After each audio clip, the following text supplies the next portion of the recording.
skills or the tools to do something about it? Ever? Okay, this is good because I'm sure some of our panelists will be interested in that.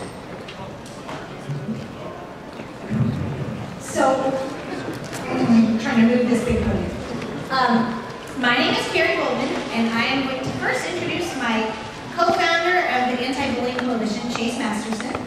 Chase is known for being one of the stars of the Star Trek. She was the Doggo Girl. Lita, raise your hand if everyone's never mind. Lita.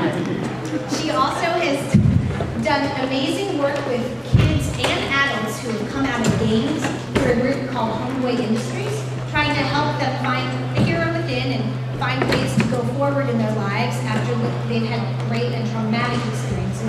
And she and I brought the coalition here because we really believe in trying to help bring this type of anti-bullying programming to Comic-Con. Hey guys, how you doing? Thank you so much for being here. I'm really proud of having these people up here with us, and just really glad that this conversation is part of Comic-Con. Like you guys, I love pop culture, and I love what the genre stories tell us, that we can make a better world, that we can stand up for ourselves and for each other. One of the great things about that is that those stories that we love on the screen are important to us because they remind us of how real life should be. And it isn't always, but we can make those stories happen in real life. And that's one thing that we do in Homeway Industries, is that we help people to realize that their pasts don't have to be their presents or their futures. And one thing that we do with those kids, that I want to really emphasize here, is that your future can be great, and you can be extremely powerful, not in spite of your past, but partly because of it. Because the things that you have learned as someone who has been bullied or witnessed bullying can be very, very powerful when you learn the tools that you need, and you get the strategies that you need in order to make a difference, to be strong for yourself and for other people. Hurt people, and healed people heal people. And so what I want to do today is to talk about how we can take those experiences and become very powerful out of them. And we've got an amazing group of panelists to talk about that with us. And we might also hear from you. So thanks so much for being here. And let's get on with it.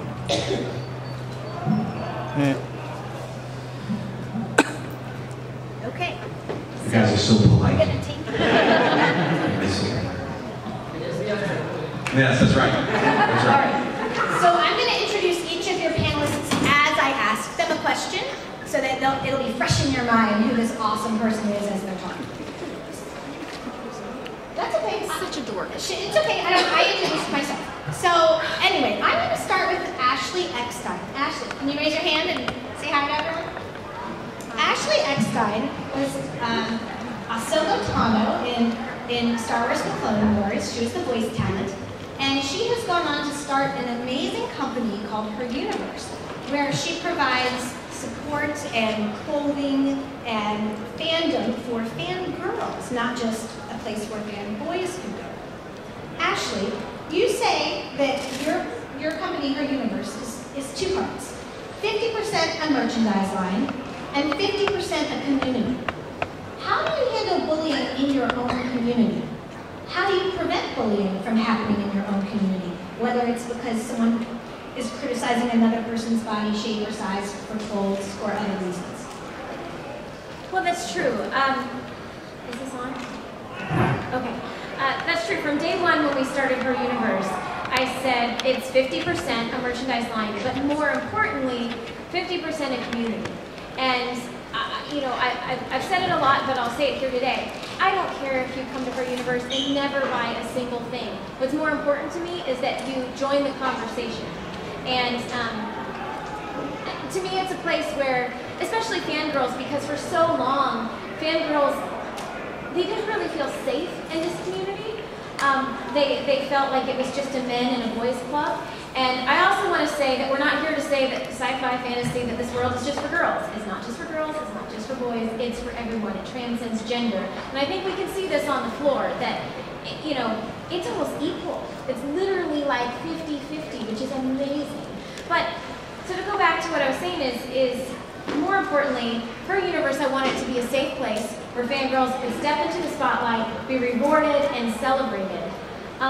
And what I've noticed over the past couple of years is, I feel like when we oftentimes read online, we think about all the negative comments and all of the mean things that people say, and we hear all of the negative stories and all the bad things that have happened to people. But something beautiful has happened at Her Universe, and I feel like it's not just me, it's the fans as well. We've kind of set a tone where it truly is a safe place, that people are not going to be bullied. And of course it's going to happen, but I feel like there's a no tolerance policy. So if there's somebody new that comes on to our boards and our pages and they say something that is bullying or not appropriate, the rest of the community steps in and says, no, don't say that, or they stand up for the person being bullied. And so what I've noticed is, in person, Carrie and Chase, we've often talked about how bullying can be, how we can improve it in person, where, sometimes if you have just a friend, somebody that stands up for you and you don't feel alone. And I've noticed that online, that you can still be somebody's friend and stand up online.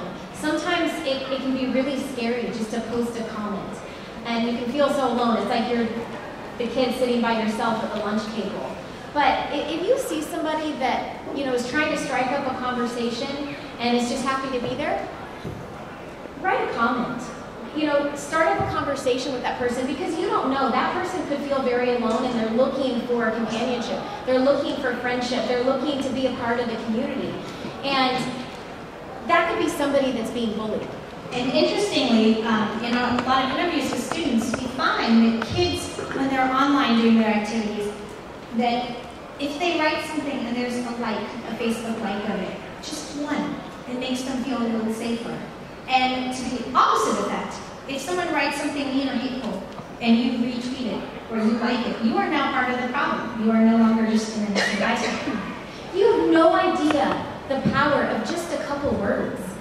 Saying, wow, that's a really cool costume. How long did it take you to make it?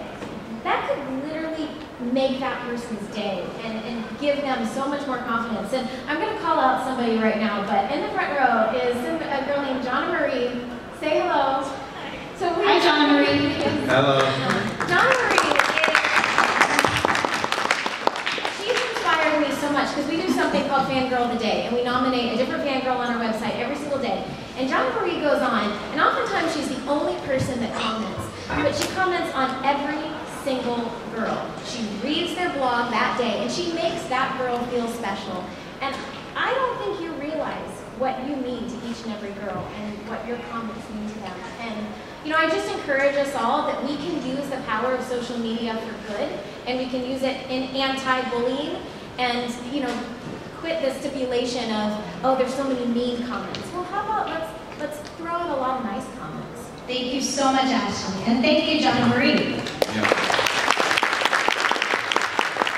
Thanks to all of you who took your time on a Friday afternoon to come be here in this particular panel with us. Yeah. We are so grateful to have you.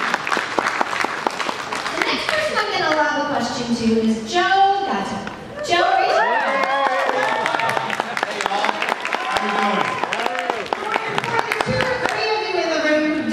To know Joe. He is one of the stars of the Practical Jokers on True TV. He has great following on Twitter, Joe_Gatto. I believe it's the underscore. Underscore. Yeah. That other guy gets a lot of followers. But I'm gonna turn this around to something slightly more serious for a second, which is that as Joe was growing up, he was bullied.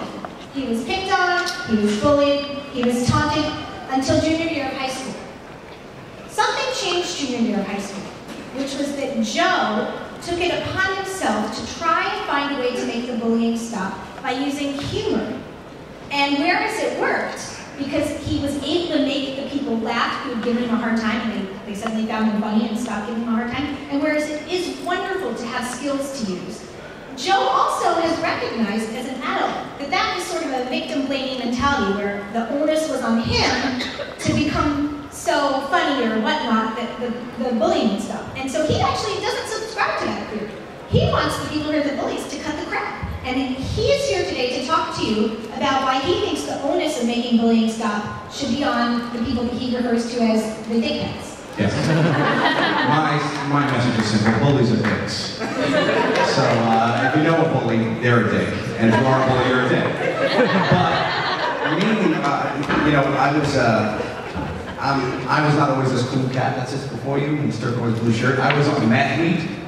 I was on the math team, yeah. I was on the bowling team, captain. So, you know, it was, I was always like, I grew up, I made tests for my father out of an encyclopedia. Like, I was like weird like that, you know, and that's what I would have fun with. And my safe zone was my family, and then where it got weird was around the neighborhood and with, in school, where I used to always get picked on and whatever, and then there was this guy, Rocco Lorenzano. Nice Irish guy. He was the middle linebacker, a huge football player at Monsignor Farrell, where I went. And, you know, they would always like kid around with me and pick on me, and then one day he was picking on me, and I just jumped on his back, and I yelled at him, "Cut this shit, or I'm gonna kick your ass, Rocco," and everybody just started laughing because I was 104 pounds, soaking wet, and he was like this huge middle linebacker. So he just let it, and it just became a recurring joke that I would bully him. Like, I literally would push him when I see him, I knocked the books out of his hands. He would say, "I'm sorry." It was so weird. Everything was a really funny joke.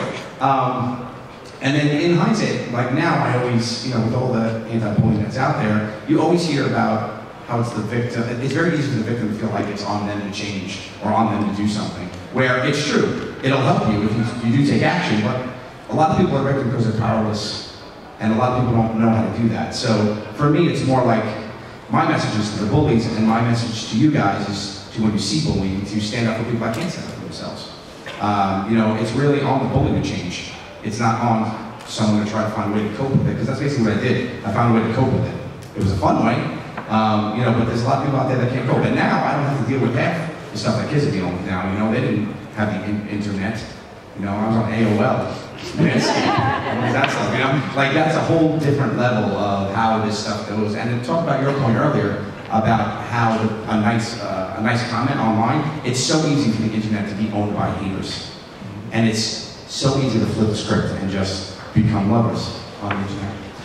You know, so I really find like a nice comment does go so much further than a comment filled with hate. So just get out there and say nice things online. It really will go. So I think it'd be safe to say that Joe believes, don't be a dick, flip the script. Yes. Right? Yeah, okay. don't be a dick. All right. That's it. All right, thank you so much.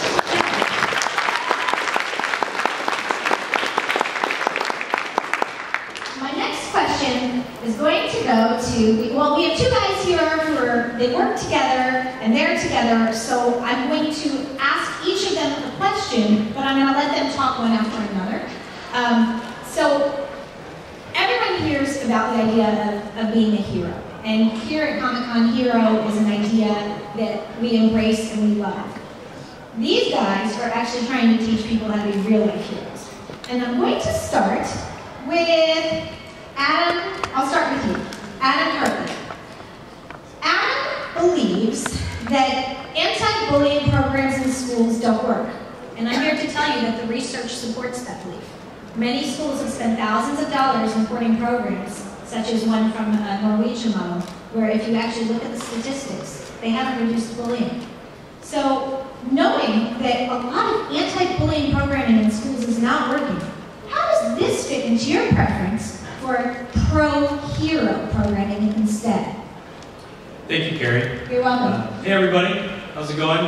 Love it, Joe. Love the quote. I don't think I'll put that on our shirts next year for the conference. Oh, come on. They'll sell like hot Like, just the word anti, think about it. So we're sitting in this room, we're laughing, we're putting some humor, we're talking about a very serious topic of bullying, and it happens in not just along K-12 schools. We're talking in the workplace, out in the community, and so on. And think about that, the word anti, very negative. Think of pro, very positive. And as Carrie said, there is no research to show that anti-bullying programs in schools work. Actually, the research shows that it actually can make it worse. So Matt's going to speak here in a second, we believe that pro-heroism does work. There is research behind the positive psychology, and there's research behind it. We give kids, but also, dare I say, adults, the tools and the skill sets to be an everyday hero, as we like to say, and not a bystander, and actually do something about it. Your culture, whether it's a K-12 school, within your community, the workplace, it will change. And just listening to our speakers ahead of me, Ashley talked about community. Joe's talking about humor. Ashley talked about being kind and being positive.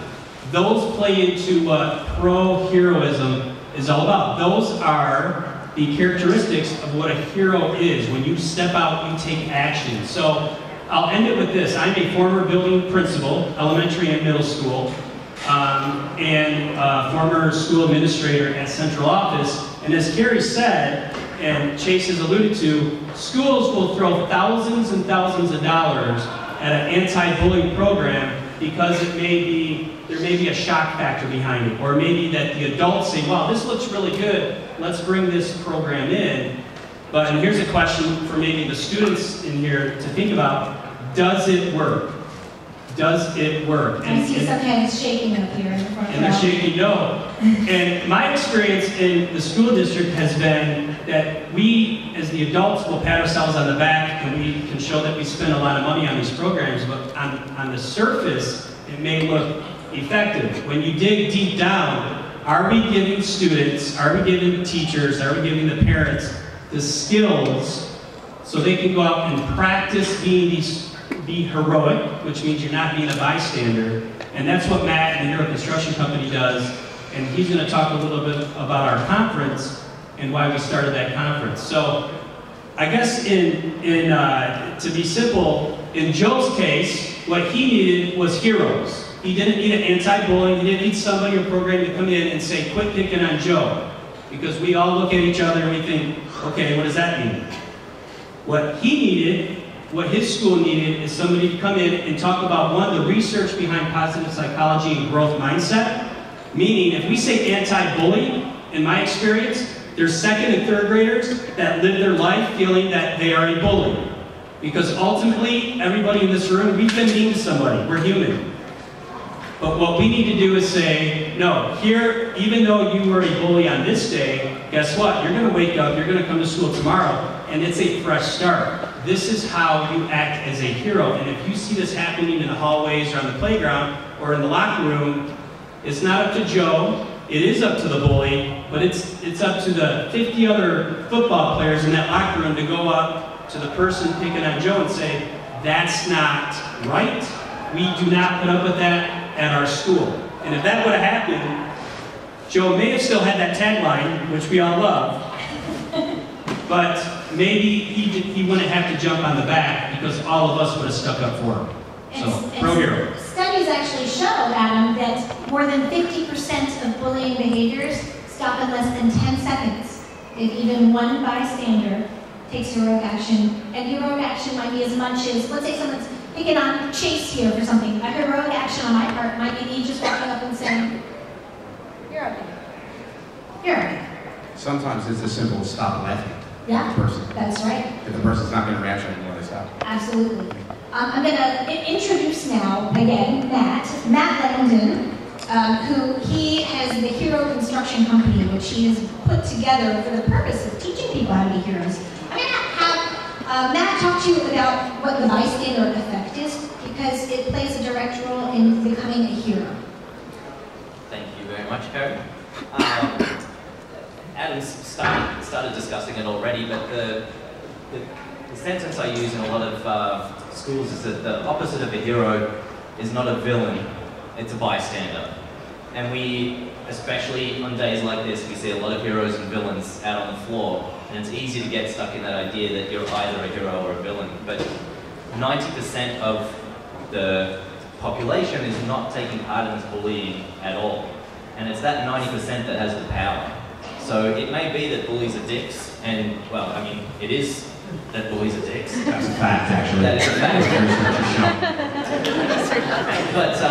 But we can ask them to stop being dicks, but the reality is it's probably a behavior that's going to go on for some time.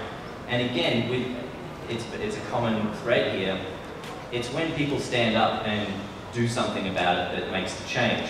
Now, the reason that nobody does this, or that so few people do this, is tied up in this bystander effect. So we choose not to do the right thing, whether it's in bullying or whether it's someone's collapsed on the floor, or earlier today we saw a dog get lost and everybody just watched as the dog ran past them. Bystander behavior is caused by all sorts of different things.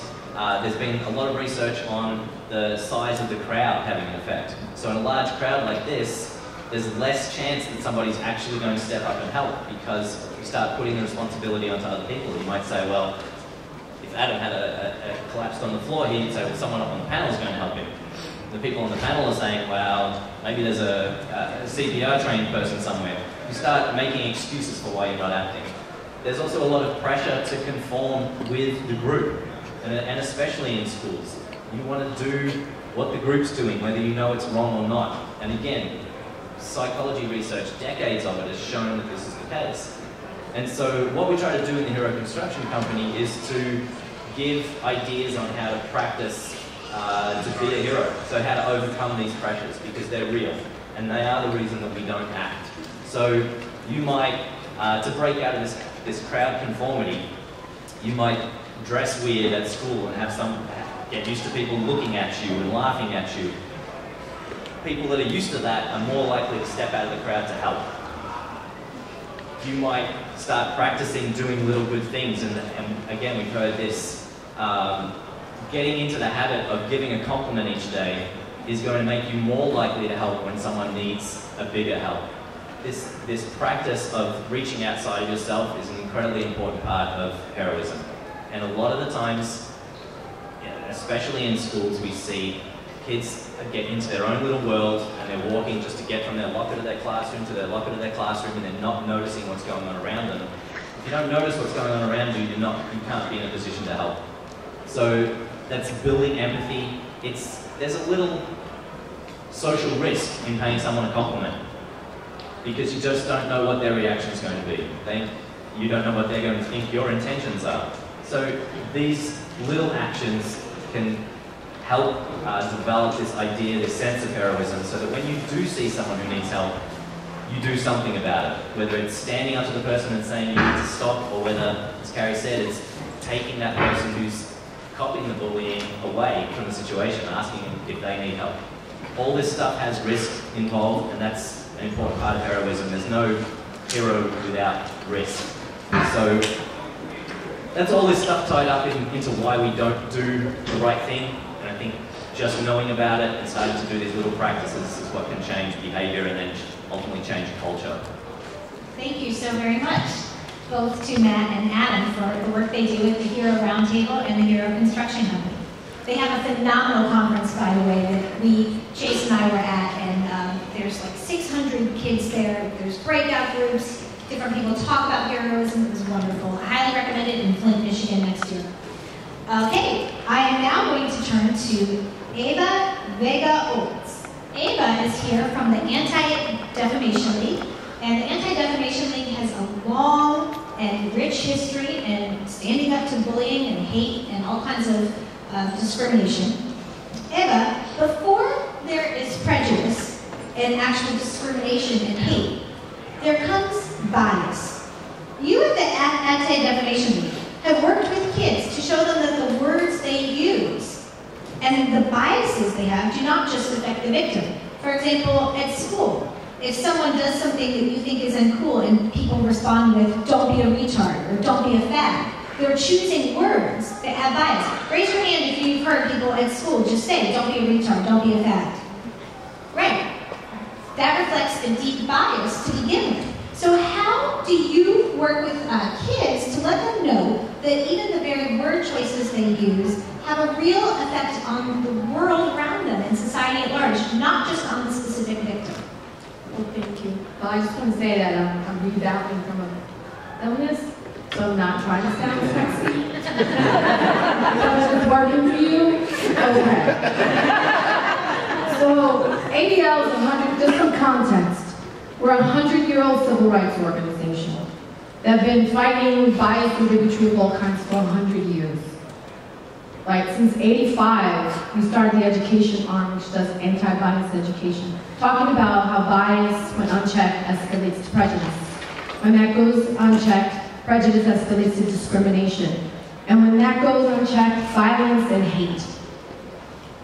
This is not a new phenomenon that's happened in our country.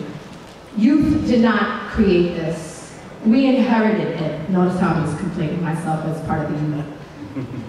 So the point is, it's been around a long time. We've been doing anti-bullying, anti-bias work in schools for 10 years, and cyberbullying work for 7 years.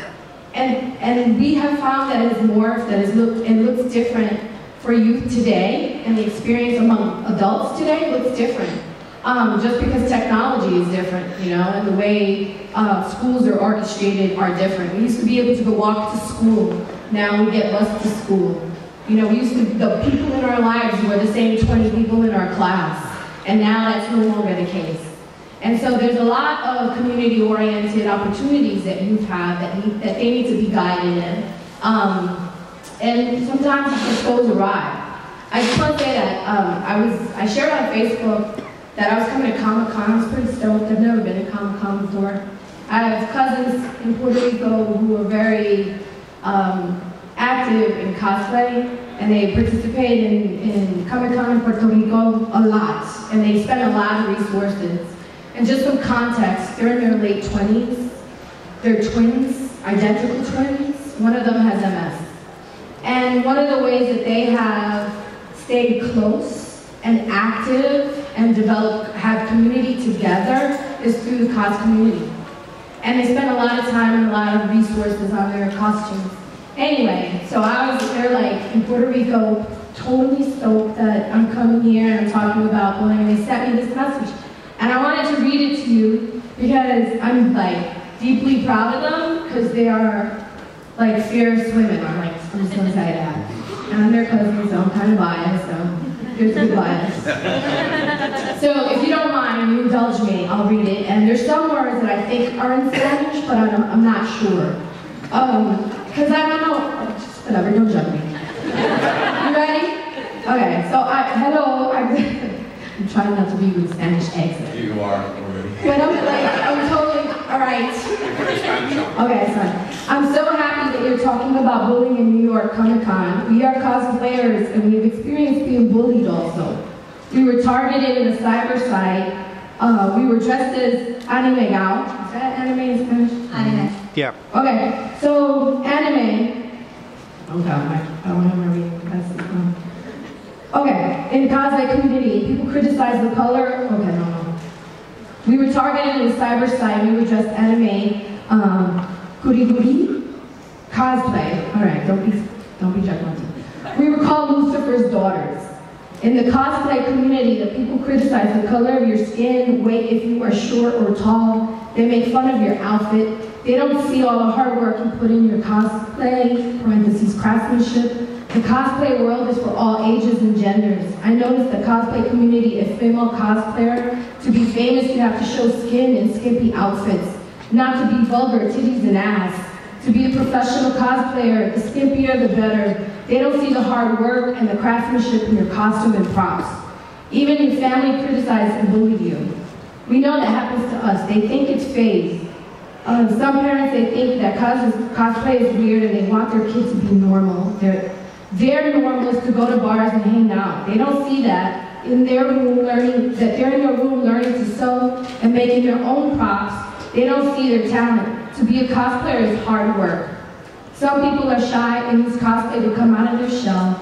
Some people, they cosplay in which a person dresses up as a character of a different gender and they get bullied. I'm glad that we can teach them how to end bullying. Well, it's ambitious.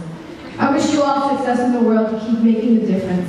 And then I asked if I could show their picture, and if you're interested, they have like this really cool steampunk costume. Anyway, I'm deeply proud of them. Here's the thing. Raise your hand if anything they said resonates with something that you have experienced, whether you felt judgment from your family, judgment at school or in your local community. Okay, hands down. Raise your hand if you have been targeted, been a target of cruelty, meanness, bullying, because, look around. All right, put your hands down. Because of your gender, because you were, all right, put your hands down. Because of your real or perceived sexual orientation. Put your hands down.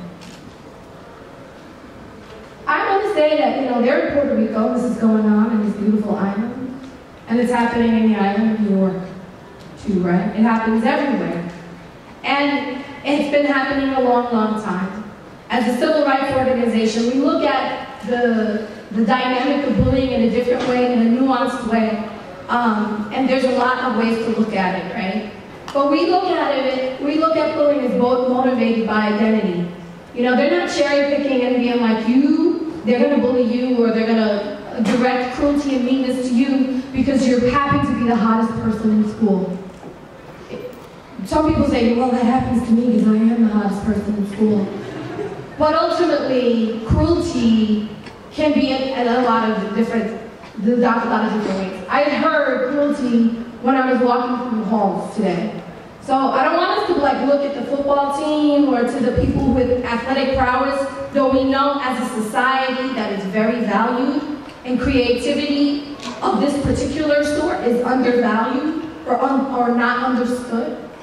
But we all want to say that cruelty cross-crops all communities. And then in your friendship circle, if you think about it, there is somebody there that perhaps is a little bit more cruel or mean than others. Now, okay, now I'm going to share out myself. I'm going to have to cut you off, actually, so that we get to try. Okay. I'm sorry. Well, I'll wait to the questions, but I'm willing to share my aggressor story later. Okay, let me get to Travis, because I want to make sure we get to everyone on our panel to share their expertise. Even though I could listen to you all day long, and I love what you're saying. It's just, maybe we should lobby ReadPub to give us a longer time slot for our panel, because this happens to us every time.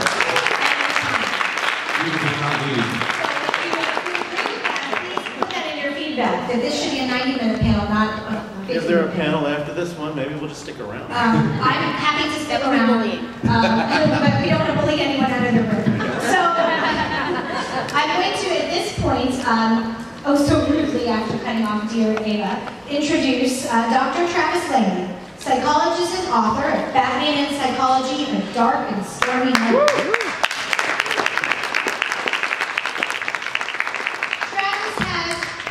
Similar background to Joe, where he was bullied.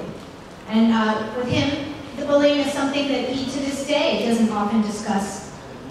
Something that is still a source of angst and discomfort. And he has learned that one of the reasons that he likes to use fiction is it allows him a way to use stories to address real-life issues and real-life problems in a way that feels safe and in a way that's applicable and reaches a wider group of people. Can you talk with us about this idea of how you use fiction to reach real-life problems and to talk about these? I mean, I've always been interested in fiction and heroes.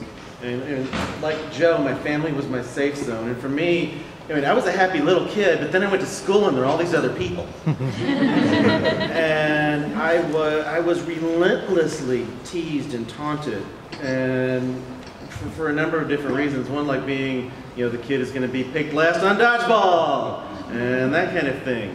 And what had to do with my name? It's like, your name's Travis, how do they make fun of that? I went by something else till I was 12. I'm Travis Jr., and at 12 it's like, I've had enough of no matter where I go, people are going to make fun of the name I was going by, and I said, okay, I'm Travis Jr. And it takes, you change your identity. When you have to reconsider something. And part of me is like, I'm giving in, but it's like, yeah, well, it happened. Yeah, I'm already wondering. It's, for me, I use fiction to, well, it's just fascinating. You love fiction, you love stories. Stories are fascinating. But in my teaching, I can use fiction to talk about some of the worst things in the world in ways that might turn somebody off if it's another topic. When I teach forensic psychology, I can talk about people who are being victimized or murdered, or crime victims and that sort of thing. And it kind of makes people repel a little and turn away from the subject matter. We go to this fiction and talk about what's happening in a story and they don't turn away from it. So going through this filter of fiction, I can talk about some of the worst things in the world. You know, I can talk about somebody who sees his parents killed before him in an alley in a fiction class, whereas in forensic psychology, I talk about real children who really have witnessed their parents' murders. It has happened, and we know some things about some of these kids and what happens with them. In the forensic psych class, that's a little rough. every spring I teach a media-related class. 3 years ago it was Batman, 2 years ago it was Stan Lee heroes, and we can argue about Stan bullying artists. And can you tell them what school you teach at so that everyone can attend? I teach at Henderson State University in southern Arkansas in the middle of nothing but hills and trees. But we can learn about Batman. But the school is very supportive of using different ways of teaching. But I've discovered through the class, as I'd be talking about, it's like, okay, here's our example of what goes on with these characters. The students were the ones who would really latch onto some of the material about bullying and look at the Penguin and Scarecrow and some of these other villains and how they responded inappropriately to the bullies in their lives and became super bullies themselves. And it lets, I found out some very personal things. They're in this environment, this is a safe environment. You're in a class titled Batman, you know no topic is too nerdy to talk about it there. Or you might not talk about it somewhere else. It becomes, just the subject matter makes it a safe environment for some of the students to talk about things they went through. And even if they don't know what these other students went, they know this is somebody who chose to have the word Batman on their transcripts. And it becomes a safe environment. And there's a documentary, Legends of the Night. Have any of you seen this documentary? Oh yeah. And there's going to be a screening of it, I think, tomorrow night here, about how Batman has inspired people in different ways. And my story's not one of the ones that's going to make you cry. You know, Kai facing leukemia, Batman inspiring him to fight back on that, and Jill Pantozzi, it's like those are the ones. But mine, how I'm using the fiction, we have the students, he interviewed a number of my students for the documentary, and one of them was talking about how when he was a kid, he was getting bullied. And as he'd go through getting these tattoos and the gauged ears, and he realized later on, he's kind of scaring people just for the sight of him. And he said the class got him, it became a point of reflection for him to look at himself. It's like, am I wearing a mask when I do the scary tattoos? You know, was this my way of dealing with having been bullied earlier in life? And he said the fiction got him to think about his own real life in a way that he never had before. You know, for me, I'm focusing on the heroes. I mean, I've got this Batman and Psychology book where I've got features on the villains, and we'll talk about villains plenty. But the focus is, what does it take to build a hero? And you think about the moments in your life when you've seen somebody getting mistreated and you didn't stand up. I remember one incident, 8th grade, I saw a bunch of boys picking on a girl, and it nagged at me that I didn't stand up. I remember this other time I saw these people beating on a kid in a store, younger kids, and I said, stop that! That's not cool. And they stopped. Both of those are burned in my memory. One is a more pleasant memory than the other. It would be great for us all to build those better memories. The focus on anti-bullying is like the difference between the authoritative and authoritarian parent. The authoritarian parent who focuses on punishing what they don't want you to do without telling you what to do or reasons why. The authoritative parent focuses more on rewarding the better things and teaching you why on the good and the bad. And these anti-bullying programs, it's making some of that same mistake. I would totally agree. I'm just going to tell you, we don't have a lot of time, but I really would like to open it up to at least 1 or 2 questions, because I know that you probably have hours worth of questions. And the panelists, you can ask of a specific panelist or the group. And we are all available if you need to reach us. If you have a specific question you want to ask that you didn't get to, you can find us on Twitter, at Anti-Bullying Co.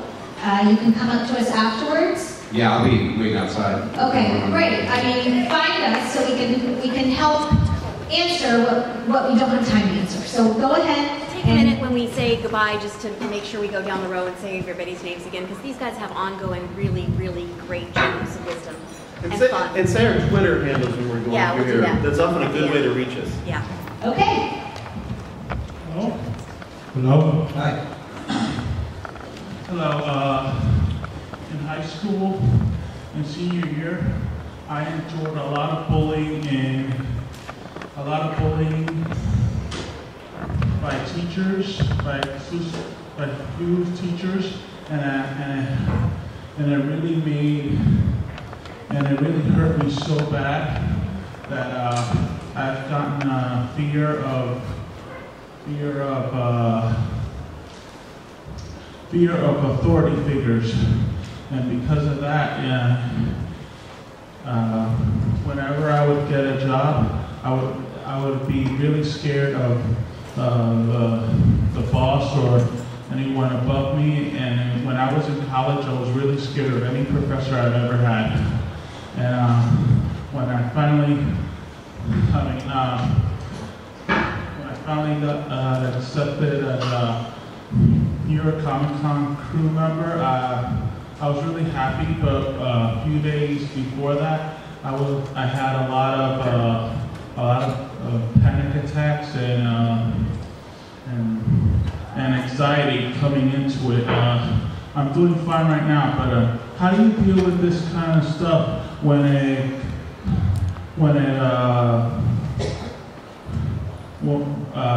So what you're experiencing, I'm going to give a comment to this because I wrote a chapter about this in my book. You have symptoms of post-traumatic stress as a result of having been victimized. And what we see is people who were bullied, when they go to the workplace later, they have these difficulties, the social anxieties. The best thing to do is to get a counselor and to work specifically with a counselor to help you through. It's called complex PTSD, and it's very common, the panic attacks, the nervousness. You're not alone. You're not alone in this, but it is something that can get better with treatment. And by the way, we all are so happy you're here working at New York Comic-Con, and we're so great.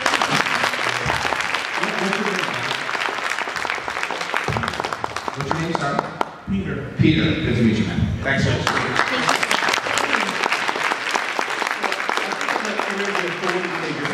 Or any other specific kind of person who's afraid of you. One thing that can help, not in every situation, but is to humanize these individuals that you're afraid of. Find out more about them as human beings.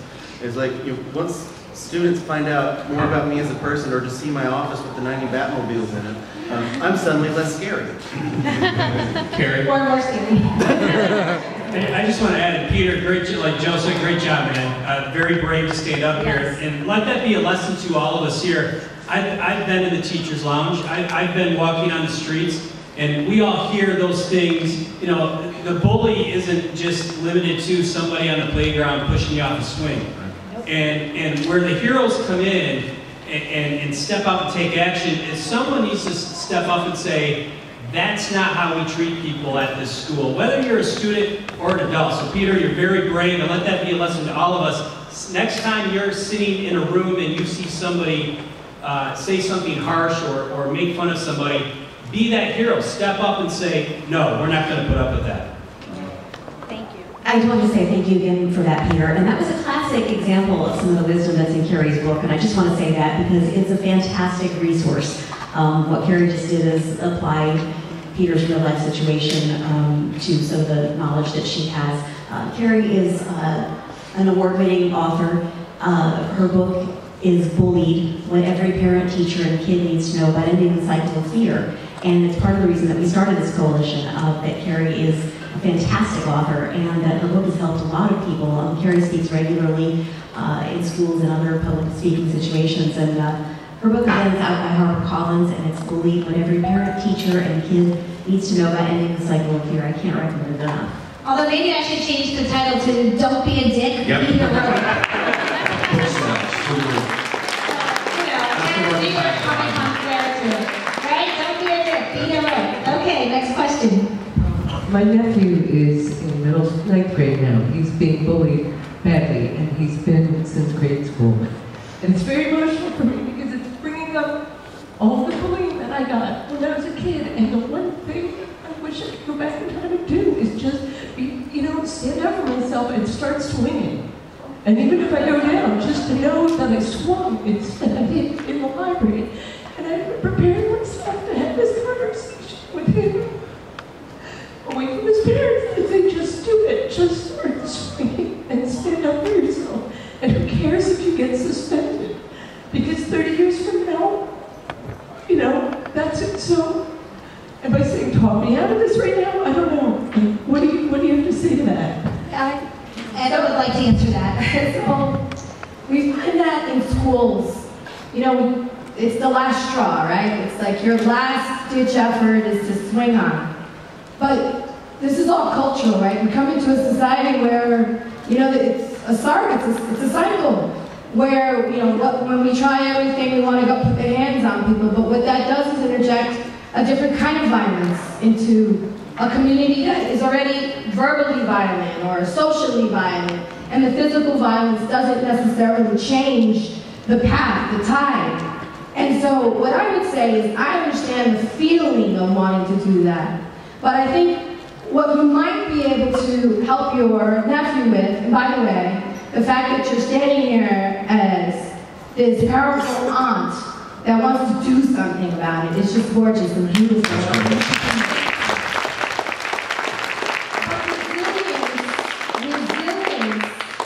Resilience is a skill that every human being must learn. So that every negative comment can't kill you, right? And when it happens over and over and over and over and over again, that's bullying. But you gotta help the kid develop a sense of resilience. And I find for a lot of youth, and people have been talking about it in different ways, either being an ally or being a hero or standing up and not being a bystander, is to encourage your nephew to find his strength, to find what he's good at and revel in that, and give him as much positive affirmation in that space. He's a middle schooler. He can go and work with elementary school kids, because to the elementary school kid, he's the coolest guy. He's gonna be the coolest guy. So if that's tutoring, or if that's mentoring, or if that's participating in some kind of like religious community, you know, whatever after service type thing, then find those pockets for him to practice what he brings naturally to this world. What I'd just like to add quickly is that no matter, I put a bully versus a role model head to head any day of the week, and a role model in a kid's life is much more impactful than a bully, and you, ma'am, are a role model for your nephew. So that's what we're doing. Discourage any kid, whether they're the ones being targeted or not, if they are being snotty and cruel to somebody else, especially the kids around them, check them. And give them the mirror and say, hey, you don't want this behavior to escalate. Just because other people have been successful at hurting you that way, don't use it against somebody else. And I want to add one thing to the you that used to be. You're saying that you look back and you wish that you had just swung, or you're so frustrated about that. Studies in psychology show that many times when someone's being victimized with that power balance, you truly are somewhat paralyzed. Don't hate on yourself that you didn't do that, because at that point in time, you were not the you are 30 years later. Yeah. You were the young, scared you were then, and you probably truly were not capable of doing that. So you can't look back at yourself and say, I should have, because you were doing the best you could to get through each day at that point in your life.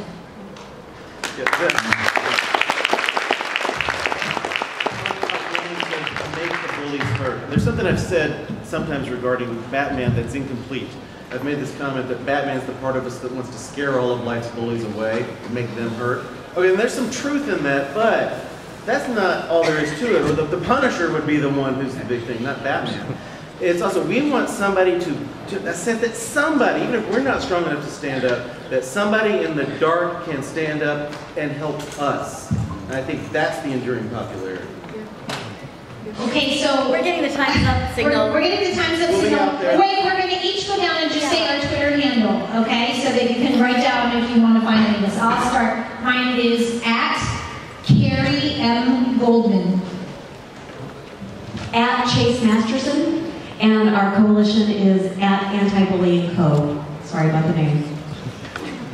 Look for Travis Langley or at Superherologist. Oh, that's awesome. It's at her universe. It's at Joe_Gatto, _ not the dash. I'm at Eva Vega World. At Adam Hartley 2014. At the Hero CC. And Hero Roundtable. And Hero Roundtable, which is the name of the conference. We'd love to see you guys there. We'll put all the Twitter handles on @Anti-Bullying Co. You've been a phenomenal audience. Thank you so much. Thank you. We also want to say if you like what we're doing,